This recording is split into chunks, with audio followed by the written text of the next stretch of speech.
Hello. And welcome to the Hildebrand Law Firm topic for today. I'm Kirsten Hildebrand. I'm Matt Kaplan. And today we're going to have a really interesting discussion about the federal estate tax exemption. So the first thing that I think we should talk about, Matt, is what is that exactly? Sure. So the federal estate tax, also known as the death tax, people have considered it a gift tax, an inheritance tax, all of these terms, it's all encompassing pretty much the same thing. What it is at its core, it is a tax on the transfer of wealth over a certain amount. So in other words, let's suppose I had $15 million and I died this year. What would my exemption be, Matt? Good question. So if you had $15 million and you died this year as a single person, the exemption is $12.92 million. Okay, so if I passed away this year and I had $15 million, what would I be giving away to the government? So the misconception is, oh my gosh, I have over the limit. So that means out of all your $15 million, I'm going to have to pay a tax on every single dollar. Not true. That's why we have that exemption. The exemption says every dollar over $12.92 million is going to be subject to the tax. And so what the actual tax is, I would highly recommend talking to a well-qualified CPA, getting the actual number, but general ballpark range, you could be expecting to pay anywhere from 30 to even up to 50% for every dollar over that $12.92 million. So that's a pretty hefty amount. It's a lot of money. Yes, it certainly is. Okay, so it sounds like one of the reasons to be concerned is that if you have over that amount, well, has it changed over the years what that federal estate tax exemption is? It certainly has. Within the last few years, I'd say probably 6 years, it has been at that higher limit, probably at around that $12, $13 million range. Before that, it was at about $5.5 million. Interestingly enough, the law in which is currently going through the IRS and going through Congress, that law expires at the end of 2025. And at the end of 2025, that threshold is set to come back down to $5.49 million, what it used to be. Just a few interesting things to point out. In 2010, that number was infinity.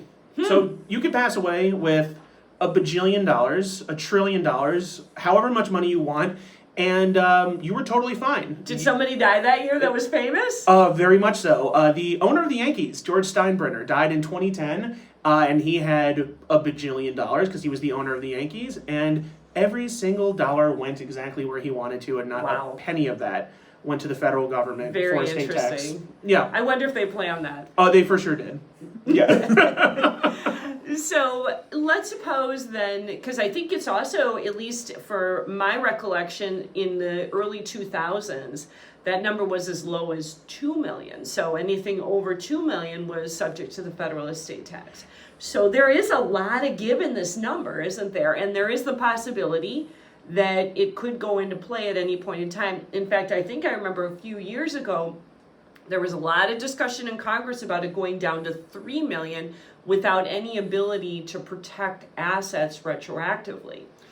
So the question is, what should be done about this, if anything? So I think that would be our second reason to address in terms of what it is that we would want to be concerned about relative to this. And that is, wow, it does seem like I'll never have $5 million or even 12 point whatever million dollars. However, it's very important to include a couple of numbers in this. And number one is life insurance. So life insurance is included in this number unless you do some fancy stuff, which we'll get to in a minute. But the second reason is a lot of small business owners, farmers, people who have a lot of assets but not necessarily a lot of liquidity do not understand that there is going to be an assessment and an appraisal done of their assets at the time of passing. And so the business might be worth well over the federal estate tax amount. And then what happens? What happens is they have to come up with the money from perhaps an illiquid situation in order to pay for that federal estate tax. And now they're having to sell things, which, that can be very, very difficult, especially if you're looking at selling the family farm. or having to put a mortgage on it that is not necessarily affordable to pay. Right. And another thing that people have to consider is the whole time, Kirsten and I have been saying the federal estate tax, the federal estate tax. Some states have estate taxes also. Which is yet another reason to be concerned. Exactly. And here's the big problem. Some of these states that have estate taxes, the limit is far, far, far below the federal limit. Let me give you some examples. Our friendly, wonderful neighbors to the south, Illinois, their estate tax limit is $4 million. So every dollar over your $4 millionth dollar, that's subject to the state estate tax. So does that mean when the federal government goes down to 5.49 million, that 4 million and over is going to be state tax, but then that 5.49 and over is going to be both state and federal tax? Exactly. So it's Wow. definitely something to consider, and that's not even the worst. The worst that I'm aware of is Massachusetts. Already an expensive state to live in. Most of the homes there are probably worth about $1 million. So if you have a home and nothing else, you are subject to the estate tax. The estate tax is $1 million in Massachusetts. Wow. And so it's definitely something that, especially if you live in a state with a state estate tax.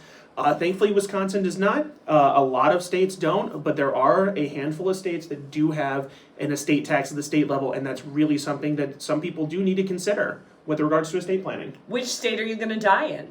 Right. I guess that would be it. What's the cheapest state to die? New video. Check that one out. There you go. There you go. Well, I know that Wisconsin is relatively cheap to die in because we do not have any state estate tax right now. So that's good news. Right. So other solutions besides dying in the right state, which would be to create what's called an ILIT. It's an irrevocable life insurance trust.